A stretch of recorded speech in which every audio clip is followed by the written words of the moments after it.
Hello, everybody, and welcome to the channel. In our new interview series, we are honoring and celebrating Black History Month. Joining us today, we have esteemed astrologer and lecturer Omari Martin. Omari is a lifelong member of the American Federation of Astrologers, the president of the Friends of Astrology, and also the chairman of KeplerCollege. He is also the owner of Solar Wisdom and Astropreneurship. So thank you so much, Omari, for joining us again today. And how are you doing? Oh, thank you, Callum, for the invitation. I'm doing well, and peace and harmony prevail. Wonderful, wonderful. It's always a pleasure to speak to you. So as everyone can see here, we've got the very legendary Dr. King's chart in front of us. So Omari, can maybe explain, can we talk about the legacy of Dr. King, and astrologically, how do you like to look at his chart and delineate that? Oh, wow. Yeah. So I want to first acknowledge that I recognize him as brother, Reverend Dr. Martin Luther King. Dr. King and I both initiated in Alpha Phi Alpha Fraternity Incorporated, which is the first intercollegiate African-American fraternity founded at Cornell University on December 4th, 1906. And yeah, and his legacy certainly was in response to the racial discrimination and the oppression experienced by African Americans in the 50s. Well, not just starting in the 50s, but I think it started coming to a head in the 50s and the 60s. And as most of us know, it was the bus boycott, which may have served as the inflection point to really open up that can of worms, if you will. And we see that Dr. King certainly led the charge with that. And without question, his training as a minister at Ebenezer Baptist Church in Atlanta, Georgia, that training certainly helped to prepare him on the road with not speaking to people, preaching to people, if you will, and inspiring them that there is hope and that we as a people shall overcome. And just how he has inspired not only African Americans, but I will add those who identify as white Americans, and also Latinx Americans, as well, as he serves as one person who embodies hope and peace, if you will. We even have a federal holiday named after him. And just so many other good things that come out of Dr. King's legacy.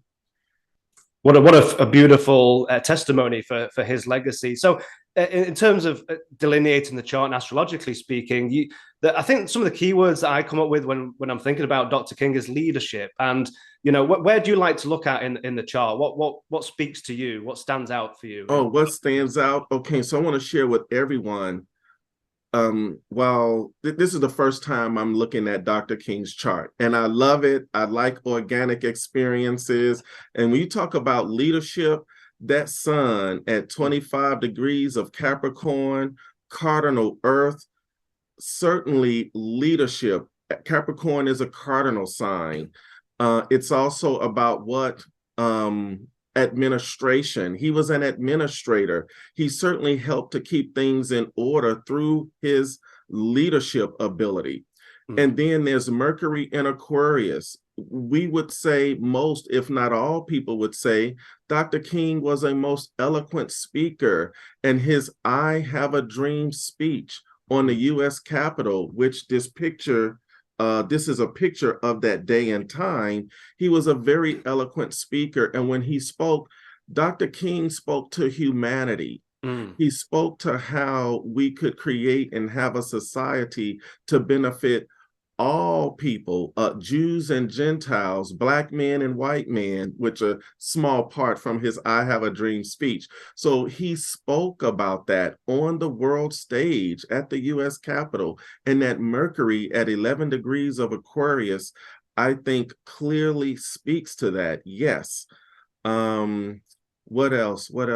Okay. And again, like you said, that sun is applying to the midheaven. And I think the data, the Rodden rating for this chart is fairly accurate. But again, applying to the angle, visible, we've got the ninth house themes in there as well. So that leader, philosophically a leader And as well, and spiritual, a yeah, spiritual and leader. spiritual, yeah, it was philosophical. It was also spiritual when we look at the placement of the sun in the ninth house. Definitely, that was very much a part of it. And I think the underpinning of Dr. King's philosophy was that it would be non-violent.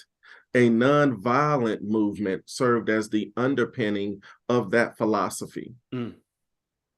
Wonderful, beautiful description. And again, you come back to the speech. I mean, we've got the outer planets here, but what I find interesting is this grand trine we've got here. Saturn is out of element, but we've got the Saturn, Jupiter, Neptune, and I can't help but think of Neptune, mutable Earth.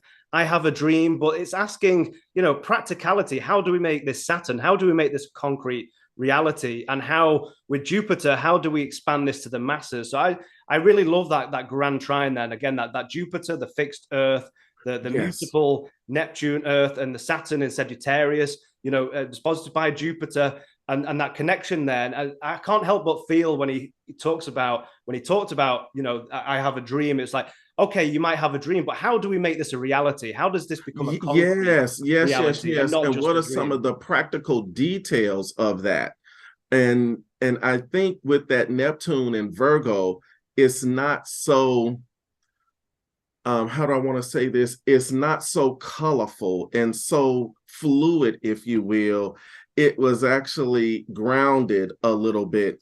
And I will also, and I'm looking at the Jupiter in Taurus, I don't think that Dr. King had any expectation that the change or the changes would happen overnight. So certainly focused on big changes, but with Jupiter in Taurus, slow and steady wins the race. And so what comes to mind is he may have recognized that we needed to play the long game in order to bring about the desired changes in terms of counterbalancing racism and the oppression that were experienced still to some degree experienced by African Americans, Black and brown people. So yes, but that Jupiter in Taurus says, hey, let's think big, but we're going for the long game, nice and slow.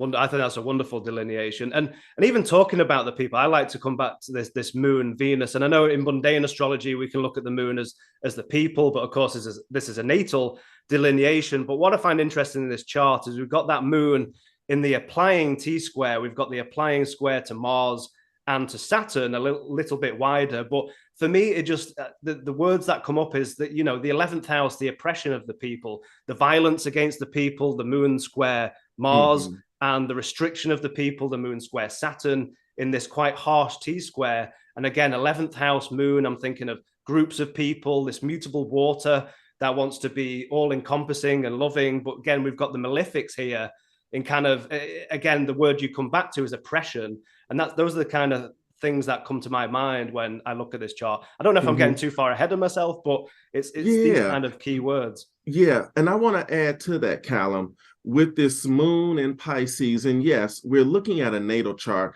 but I'd also like to think of that moon as representing the people. We want to keep in mind that the civil rights movement was to some degree born out of the Black church. And you get that, and it was really that spiritual piece of it. And so you got the moon representing the people in Pisces. Piscean is known, that's the zodiac sign that's known as the martyr of the zodiac. The people were suffering. And in this T-square to the greater malefic Saturn and the lesser malefic Mars, there you have it. And there's this stress, there's this stress, like, we do something with this stress. And with Dr. King having Venus in Pisces, Venus is exalted in Pisces. So in the 11th house, he had love first and foremost for his people, African American people, and that love was not limited to African American people, in that it is in the 11th house, where we will find in a flat chart Aquarius on the cusp of the 11th house, representing humanity or universal brotherhood.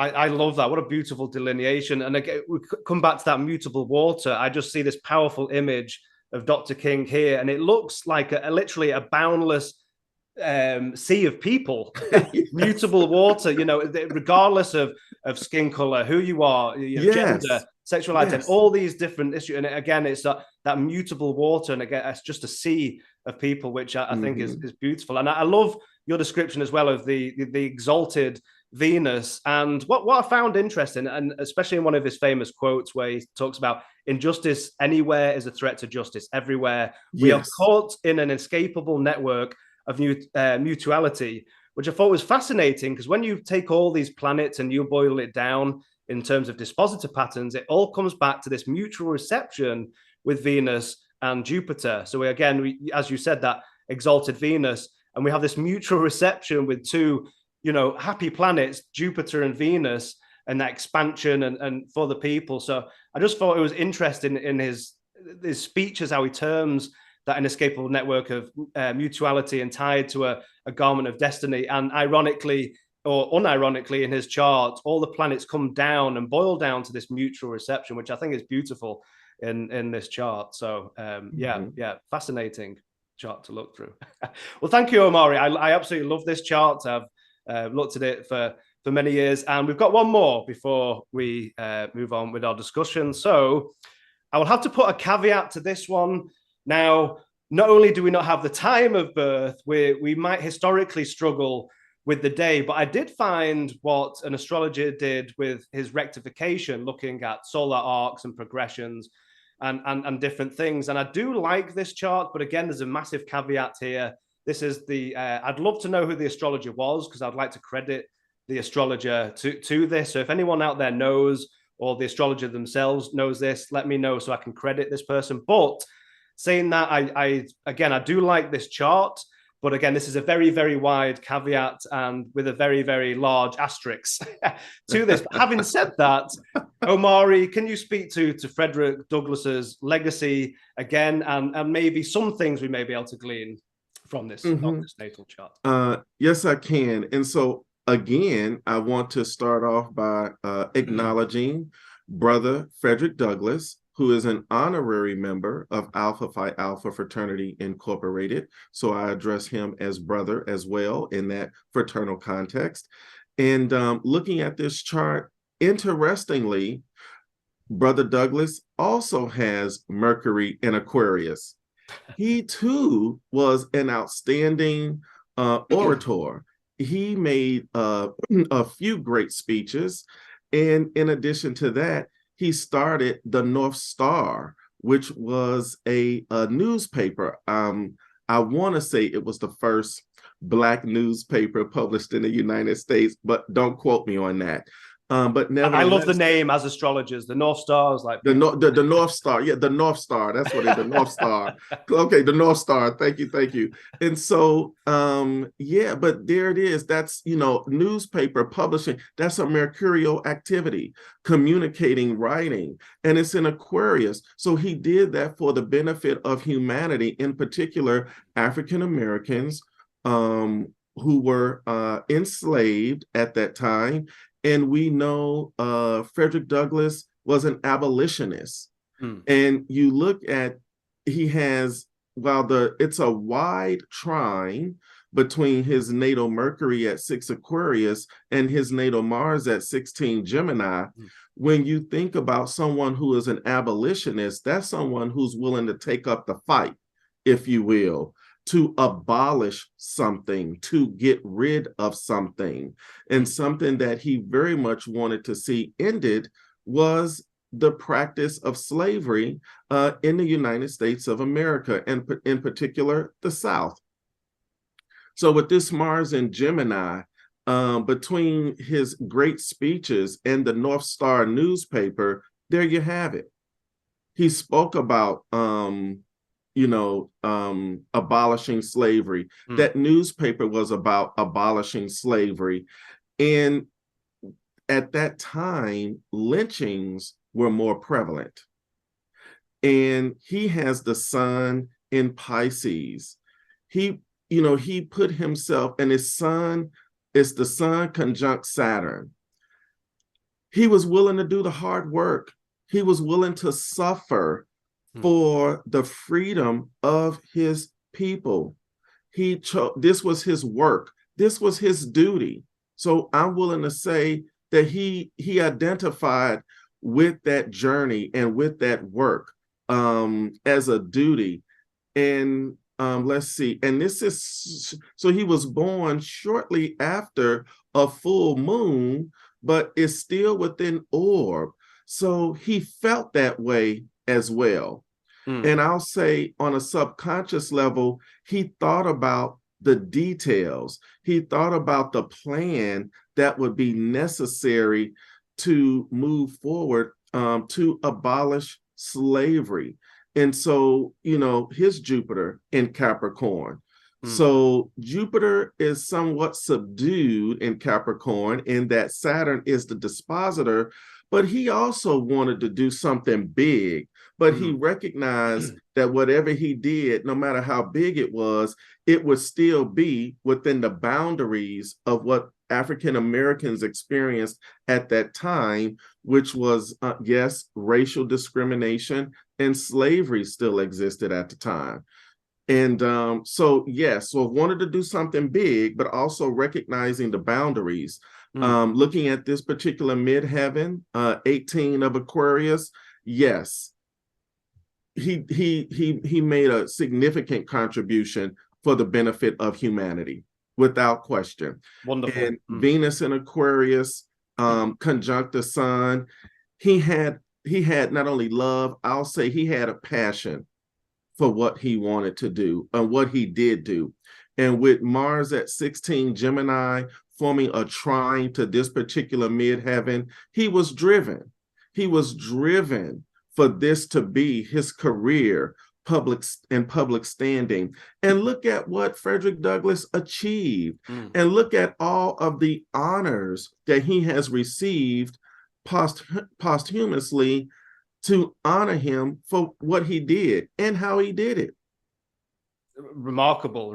Again, that intellect to be born and not have any access to education. And I believe there was an instance where he tried to teach other slaves how to read and write, and then eventually the slave owners got a wind of that and tried to shut it down. But he kept, as you said, that Mars, if this is indeed correct, the Mars conjunct the ascendant, that the ability to keep going. And again, this remarkable intellect you got with the 9th house of publishing, being the first African American to, I believe it was called the North Star. I hope I'm correct. Yeah, it's the North Star. That's correct. It's the North Star. Yes, and publishing and education, and again this remarkable intellect, and again, as you pointed out, the Sun Saturn conjunction.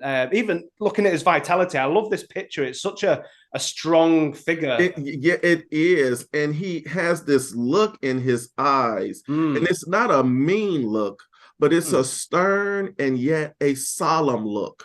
It's not mean, it's stern and it's solemn. And that look in his eyes as to say, you have to carry the mission forward. You get to make the next move. And he, I think in his own way, knew that he did all that he could to the best of his ability to lay out the groundwork for future generations to follow. And of course, African Americans, but also white people and brown people and all people who believed in, his mission, if you will, and what he stood for. Absolutely. Again, it's interesting how Dr. King and Douglass have again, if this is true, the midheaven ruled by Saturn, because again, looking at this photo, he has that sense of authority. But as you said, like passing it on to the other generations, now it's your turn to take the mantle and move forward. And I was looking through the quotes, and he has some wonderful quotes, but I think this was my favorite, just in terms of elements within the chart. And he says, it is not the light that we need, but fire. So I was thinking the fire. It is not a gentle shower, but thunder. And I was just looking at that outer planet Pluto, and then the Piscean energy as well. and we need the storm, the whirlwind, and the earthquake. And I just looked at that Uranus-Pluto square as well. So Yes. I just elementally, I thought this was a beautiful quote. But going back to your point that, you know, you can't just make a puddle and expect huge changes. He was bold, and he was brave, and had this sense of authority. And I just love, again, his incredible intellect and how he put his thoughts into words, and he's left us, you know, with this wonderful body of work in his books. I agree. And it's the last sentence in this quote. We need the storm, the whirlwind, and the earthquake. And I think he was just letting us know that it will take a tremendous amount of power with a depth and magnitude equivalent to the forces of nature in order to abolish slavery and begin to counterbalance racial discrimination. I think that's a beautiful description. Absolutely. Absolutely. Well, thank you, Omari, for delineating and joining these charts. I think these are beautiful charts. Again, a big asterisk next to Frederick Douglass, but there's certain planetary, even if it's within a few days, we know there's certain, like the mutual reception, the Jupiter, Saturn, there's certain things that we know, but the angles we might be off. But anyway, I like this chart, so forgive me. So thank you again, Omari, so much. So I'd love to speak to you. And again, as we're honoring and we're celebrating Black History Month, we'd love to, again, as an African-American, highly esteemed astrologer, get your experience and your perspectives and your viewpoint. So the first question I'd like to ask is, starting from your background, you know, where you grew up, how you began, and how you first became interested in astrology, if you care to share with us.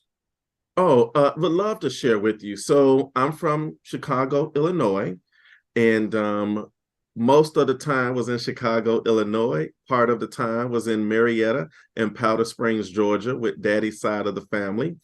And so I grew up in the south side of Chicago, specifically in the projects. Stateway Gardens is where I spent most of my time growing up. So that's where I'm from. And we have a newspaper that was published in and published now, the Chicago Sun-Times. And it featured an astrology column written by one of our esteemed colleagues who has passed on, Sidney Omar, former member of the American Federation of Astrologers. And a friend and I would read the sun sign column in the Chicago Sun-Times. And that was really my first intro or discovery of astrology. And I'd look at it at times and then not look at it at other times. And in my teenage years, due to what I heard a teacher in a summer program say that astrology was of the devil, I stopped reading the sun sign. Oh, of the devil? Chicago. Wow. Yes. And I stopped. That's really interesting. So in the African American community where you were brought up, again, is having that statement made to you, did you find any like other friends or family that was interested in astrology? I know you said you read sun signs with others. I mean, how difficult was that? What was your experience? Okay, well, my mother was looked at astrology for some relationship consulting. And I knew that my mother was an Aries, and her gentleman friend at the time, I knew that he was a Scorpio, but that's all I knew. And she had actually bought some sun sign things to put on the wall in the house, and I would read them, and I thought it was real cool. And I know you could go to Woolworths, which is a five and dime store, and you could take 25 cents and put it in a machine, and it would give you a scroll for your sun sign. And I did that a couple of times. Got the literally a scroll that'll just roll out, and you can It was about like this and about this big around, and you drop the quarter in it, you turn it, it drop out, and you like unwrap it and roll it out, and you could read whatever it said about your sun sign. Wow. And so I remember that. And so when that statement was made, this particular teacher was in a youth summer program that I participated in. I'll just name it Project Fame Upward Bound.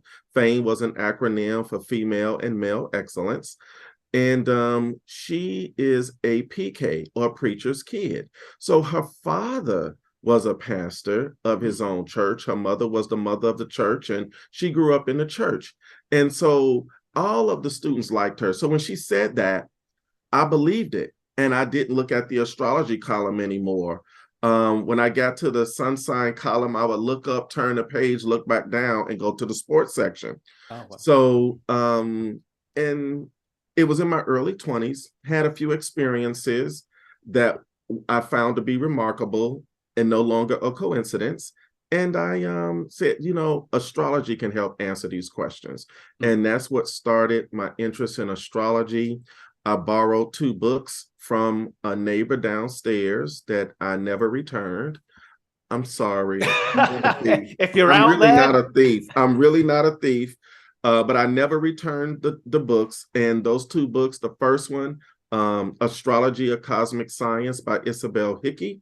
And the second book, The Only Astrology Book You'll Ever Need by Joanna Woolfolk. Those are my very first 2 astrology books. And I started off, as most of us start off, as self-taught. You buy some books, you read the books, you memorize some things, you learn some things, and you apply some things. And this same neighbor had an astrologer to do my chart, but I never met the astrologer. And but I was fascinated with the numbers that I saw on the house cusp and the numbers and the degrees of the planets. Fascinated by that, and really wanted to learn the mathematics of astrology. That was August 1995. And approximately 2 to 3 years later, I met another gentleman who some of us know, Dr. Ron Tiggle. I look up to him as someone for me to look up to, not only as an African-American man, but also as an academic. He has a PhD in sociology, and he's a good astrologer. He's a former research director for ESAR and also an advanced member of the American Federation of Astrologers. So I look up to him, but he was the first astrologer who I ever had a face-to-face consultation with. Oh, wow. And I could tell you, he looked at my chart and he told me, he said, your father's an alcoholic. He may have said it a little more gently than diplomatically. Yeah, diplomatically, yes. And guess what? He was right. Wow. And he was just yeah, he eyeballed it. And I didn't know enough at the time to know exactly how he knew that. But I did tell him, well, he's a high functioning alcoholic, which he was. He worked his whole life, but he was a high functioning alcoholic. But alcoholic he was. And if you asked him when he was drinking, he'd tell you, yes, I'm an alcoholic. So that's that. And so that really started my interest. And that was 97, 98. So 2002. Was another question. Was it difficult to find other African-American astrologers at the time in terms of publishing, or because obviously Dr. Ronald Tiggle is absolutely fantastic, but yes. The only book that I remember that was published in the 90s by an African-American was Black Sun Signs, that was published or written by Thelma Balfour. I remember that. And in 2006. So in 2006, I had an opportunity to do some work for the American Federation of Astrologers. They were having a conference. Took place in, Louisville, Kentucky. And I had an opportunity to speak with Bob Cooper, or formerly Robert Cooper. And he was the executive director of AFA. And he shared something with me that I never would have known. He told me that there's a book, Astrology, Mundane and Spiritual, was written by a Black man. Now, I believe it's a pen name because the name on the book is S.R. Parchment.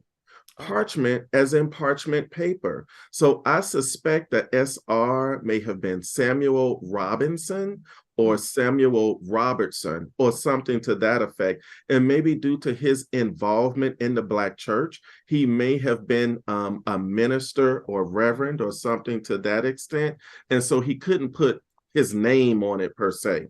Wow, because going back to what you were saying about being a taboo issue, maybe in the church or the community, and I found that in the United States in general. I mean, where I'm from, obviously religion plays a role, but I've seen in my time here more religiosity in the United States. That must be more difficult if you're interested in learning or becoming a student of astrology and things like. And as that's what it seems like you've experienced yourself in those terms. And for this fellow who felt he couldn't put his name down for maybe fear of backlash, maybe from the community. I mean, how do you see that? Yes, I think it was fear and backlash of the community because he was writing a book about astrology. It's a thick book. I have a hardback copy of the book. And then Bob Cooper, if I had any doubt, he knew S.R. Parchment and had met him. So that's how he knew that this book was written by a Black man. And I already had a copy of the book, but when I saw S.R. Parchment, it never would have occurred to me that it was written by a Black man. And I think the book was published in 1933, I believe. I think that's the publication date on that book, 1933. So it's like, wow. So he had to be born turn of the century, late 1800s, early 1900s. So I'm guessing, in order to write that book, because it's comprehensive and in depth. So it was like, wow. But outside of Thelma Balfour, that's the only other African American that I knew of by name, and that's as of 2006, who wrote a book. Those are the only two. Wow, fascinating. In that time. So over the years now and over the decades, are you seeing an increase in the African American community of writing, publishing, more speakers? What are your thoughts on that? Yes. So I'm seeing more speakers. 2 years ago, 18 months ago, I published an astrology book written by Lorenzo Sanford. And it's a basic fundamental book, very general, fundamental. And I purchased a book to support the brother.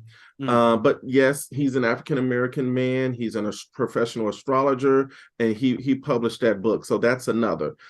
I have seen more and more African-Americans speaking at astrology conferences. And I think it's one dynamic of that is really doing the work to prepare yourself for a big stage. And you also have to have the courage. Some people shy away from those types of opportunities. However, when one has Leo rising, hey, you let me know the time and the place, baby. I'm going to be there. You're going to be there. You're going to be there. That's right. Front and center. Give me that microphone. Okay. So, but I do recognize some individuals are good astrologers and they know the subject well. And at the same time, they shy away from public speaking opportunities. I also want to add, in my own experience, there was a question for me to some extent, am I welcome? You get what I'm saying? Because nobody wants to be in a place where they're not welcome.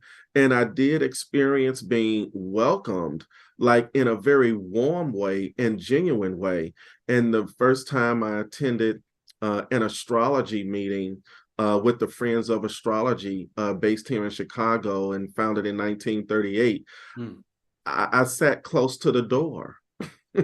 Wow. I was the only African-American in the room. There were approximately 25 to 30 people in this meeting.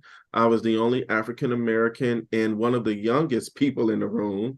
And then I sat close to the door because it was in a south suburb of Chicago. And I didn't know. I didn't know if I was welcome. I didn't know if I'd have to just make a quick exit, to get home quickly, if you will. But I was welcome. And those thoughts and those feelings, and maybe from a psychological point of view or a learned perspective, had you experienced either overt racism through your life, or because it's not obviously astrology as you went to university is not the first study you went to. You were doing other if you'd like to tell us about that. I would. So as I shared earlier, south side of Chicago, Stateway Gardens was located at 35th and Federal. And so if you go further west on 35th Street, there's a neighborhood called Bridgeport. And as a young kid and early teenager, preteen, we knew, or we had heard some of the older teenagers say, don't get caught in Bridgeport after dark. Hmm. And in order to get to Bridgeport, we had to go under the railroad tracks, which we called, it's really viaduct, but we call it the Vadar. You know, African Americans, you know, we have to spice up the language we use and enhance it a little bit. And so you go under the railroad tracks and you go over the Dan Ryan Expressway. And as you make it, you know, on the other side of the Dan Ryan Expressway, now you are in Bridgeport. And as you move over even further west, like 35th and Halsted, right around in that area, yeah, don't get caught in Bridgeport after dark. So when you ask the question, did I grow up with that kind of fear, or was that impressed upon me? My answer to your question is yes. And that's really unfortunate. And even since I've been in the United States, like again, I can't speak to that, but in the terms, I know that the word is bantered around now called, you know, white privilege. But even since I've been in the United States, I've felt that. Where I'll give you an example. When I first came to the United States, my good friend was from Asia, and I just thought it was interesting as we went through the airport that he was the one out of the group of us that got pulled aside. Not only that, but when I got stopped in the first time I've been pulled over by the police, and I didn't realize the traffic stops with the red stop sign. It wasn't a light, so I just presumed it was like a suggestion to stop here. And then I realized it's a natural. Anyway, I got pulled over by the police. And what was interesting, as I started speaking, and he was like, "Oh, where are you from?" Like originally, all that kind of stuff. And long story short, he let me go away scot-free. But the longer I've been in the United States, I'm thinking to myself, you know, that white privilege, what if I was a person of color? Would that have been a different situation? And just some of these systemic or institutional racism that's, you know, embedded. So I'm glad and I'm happy, as you said, you went into the astrological community, that as I think you've said, you haven't experienced any overt racism or anything like that. No, I have not. I have experienced being welcomed by the astrology community. One conference that I actually spoke at, a gentleman, a white man, approached me and we said hello. And, you know, he was so cool. And he just told me, and he said, "Man, we've been waiting on y'all to show up for years." Wow. And he was saying, "We've been waiting on Black people to show up who could really, you know, hold a room, you know astrology at a, you know, proficient and high level of competency, but also hold space in a room to discuss the subject and engage an audience." And, you know, I was like, you know, wow. And so from that time to this time, and that time was 2018, there have been more and more African Americans speaking at conferences. As for myself, I'll just say it, I had an article published in the Career Astrologer magazine about vocational astrology, and I featured Whitney Houston. And so I've also seen other white astrologers discuss or delineate the charts of famous African Americans. I've seen Tina Turner, Oprah Winfrey, Barack Obama. So it's been changing, and I think within the past 5 years, the pace of the change has really picked up. And also we're seeing younger, you know, astrologers as well.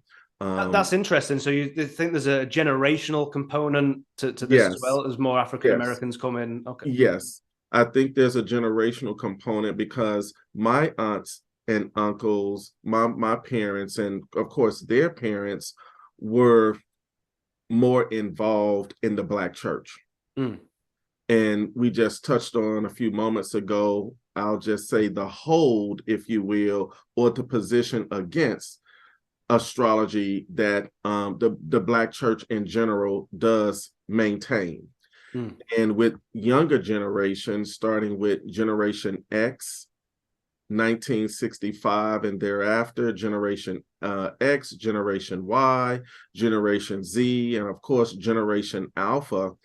The members of those respective generations have more and more interest, not only in astrology, but the other metaphysical tools as well. And they don't attend church as much as their forefathers and foremothers attended church. So yes, I think a part of this increase of visibility of African Americans attending conferences and speaking at conferences is generational. And I will also add that there is still, that economic piece that remains. When you go to a conference, if you're not speaking, there is your round trip airfare, your hotel fare, money you need for incidentals to and from the airport on both ends if you don't have a ride, and things of that nature. But I think, again, that will change as well. And that's a really important component, it seems like. And again, I'm only speaking of what I've read or researched, but not only the systematic violent oppression, and obviously we looked at the charts today, a violent oppression over hundreds of years, but the economic oppression. And I was reading a study, and I don't know if it still holds true to this day, but if you take the median African-American household, I think the overall wealth of the household is around $24,000 medium. And if you compare it to white families, I think it was around 189,000. So the economic disparity, and as you're saying, for young astrologers, African-American astrologers, people of color, to come and go to conferences, it's expensive. Like you say, you've got the air travel, unless you live near a conference area, you've got the air travel, you've got the cost of the conferences, and again, if you're not speaking or getting paid for it. So that's a really important piece of the puzzle to what you're speaking about. It is. And, I want to speak to that economic oppression. So I have a, bachelor's degree in business administration, majoring in accounting from Howard University. I also have a master's degree in accounting and financial management. And I'm a PhD candidate, business management, specializing in accounting. I have never been hired as an accountant. And it is not because I don't know accounting or I don't have academic credentials which speak to that.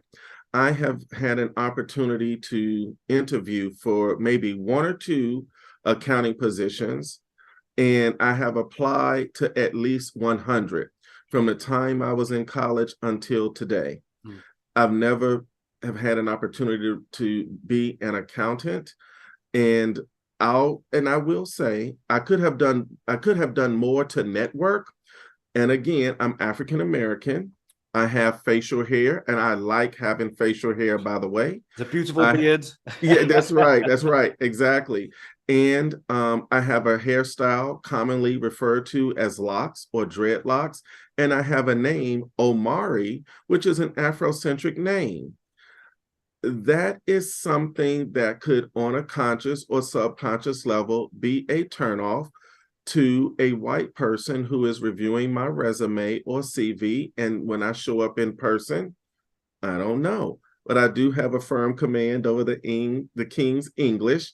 And so, yes, I will hang the hat on it to some degree that systemic racism and structural racism has been part of the problem. You have to have at least 2 years of experience, full-time experience, in order to but to be granted a CPA license if you pass the exam. Well, if no one will ever hire me to get that 2 years of full-time experience, I can never have the CPA license, even if I pass the exam. It has been suggested to me that just take the exam, pass it, and show them that, then they'll hire you. It's a nice idea, but there's a problem with that. And the problem with that is that you're suggesting that Omari walk in through the back door. That's not what white people do, and I'm not doing it either. I'm not. I refuse to. I just somewhere, for me, that's where I draw the line of demarcation in the sand. Not that the plan would not work. It probably would work. But again, that's not what Black or white people do. They get hired, they get the years of experience, that full-time experience. They have that, they take the exam, they pass the exam, and they're granted the CPA license. White people don't expect to have to do it that way, and they don't do it that way. And as an African-American man, I'm not doing it that way either. I'm not walking in through the back door. Absolutely. Thank you for sharing those experiences and that perspective, because I think there's maybe elements of society thinking, coming a long way, or saying, I've heard people say, oh, there's no racism anymore, or anything like that. But you're pointed to the fact that there is still that systemic racism where you're applying for these positions and you're highly qualified, yet maybe your name or your look or based on, and it's the very definition of racism, denying someone based on the color of the skin, that their name that they hold, is absolutely, it's outrageous.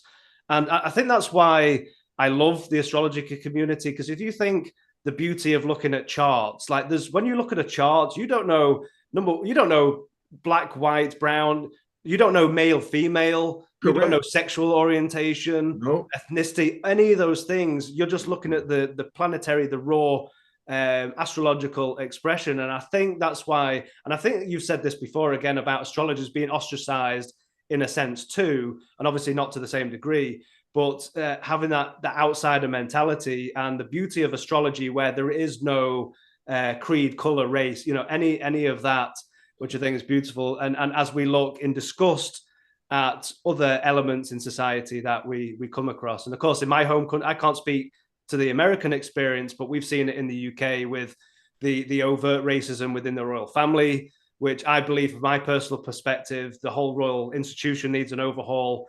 And we've got hundreds of years of colonialism and oppression. That'd be a whole discussion in itself. But I love the fact that the astrology community is opening and welcoming, and actually coming back speaking. What do you believe astrological organizations and schools can do to make minorities and people from other maybe sexual orientations, from a wider community, to feel welcomed into either their organizations or into their school? What do you think needs to be done or improved in that sense? Well, I certainly want to speak of KeplerCollege of the Astrological Arts and Sciences first, in that within the past 2 to 3 years tops, KeplerCollege now offers a diversity scholarship in addition to the Maggie Nalbandian scholarship. And the diversity scholarship is open to everyone who may be a member of a historically underrepresented group. So without question, that includes Black and Brown people. And it also includes those who may identify as lesbian, gay, bisexual, transgender, asexual, intersex, and queer. And it's for everyone who is a member from one of those groups or an intersection of those historically underrepresented groups. They are welcome to apply for a diversity scholarship at KeplerCollege. I am also aware that Laura Nalbandian, also former president and board member of KeplerCollege, for which her mother is the visionary for KeplerCollege, Maggie Nalbandian. NORWAC offers a scholarship, a diversity scholarship that makes it possible for, in particular, to some degree, younger astrologers to attend NORWAC and just have a great experience in Seattle, Washington.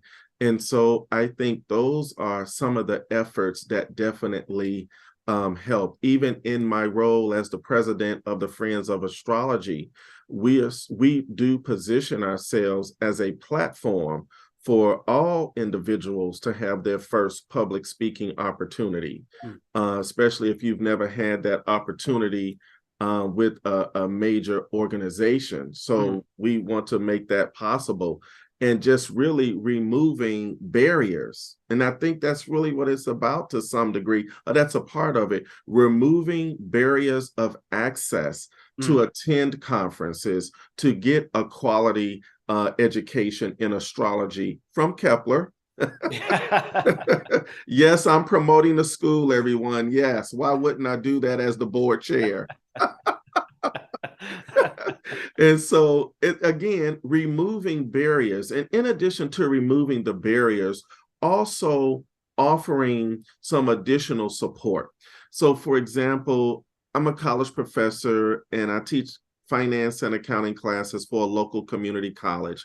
And at the community college, it's labeled as wraparound services. So now that students or people from those historically underrepresented groups now have greater access, what more can we do to support them inside of the experience? And it does take some time to discover that, put that in place, and to really make sure that the intention is fulfilled relative to affording greater access and providing wraparound services, because that enhances their experience as a student at Kepler College. And in the case of NORWAC, it can enhance their experience at NORWAC. And when I'm at conferences, yes, I do make it a point to say hello to African Americans whom I've never met before, because obviously they have an interest in astrology, and I want to do my part to have them to feel welcome, and especially if I'm a speaker, because they'll read my bio.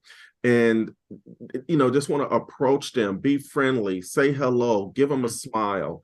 And that's a part of it as well. And even for me, attending conferences, you look around and yeah, I am looking for a Black face.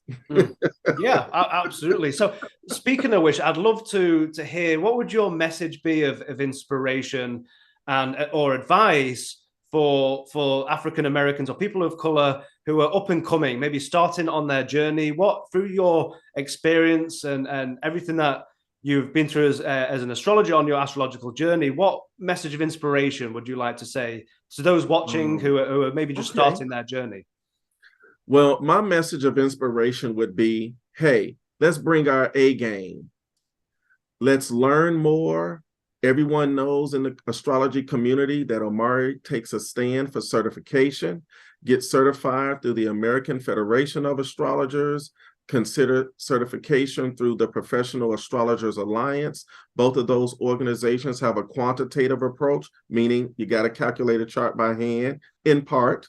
And also OPA, the Organization for Professional Astrology, and ESAR, the International Society of Astrological Research, they offer certification as well. It's a qualitative approach. You don't have to calculate it.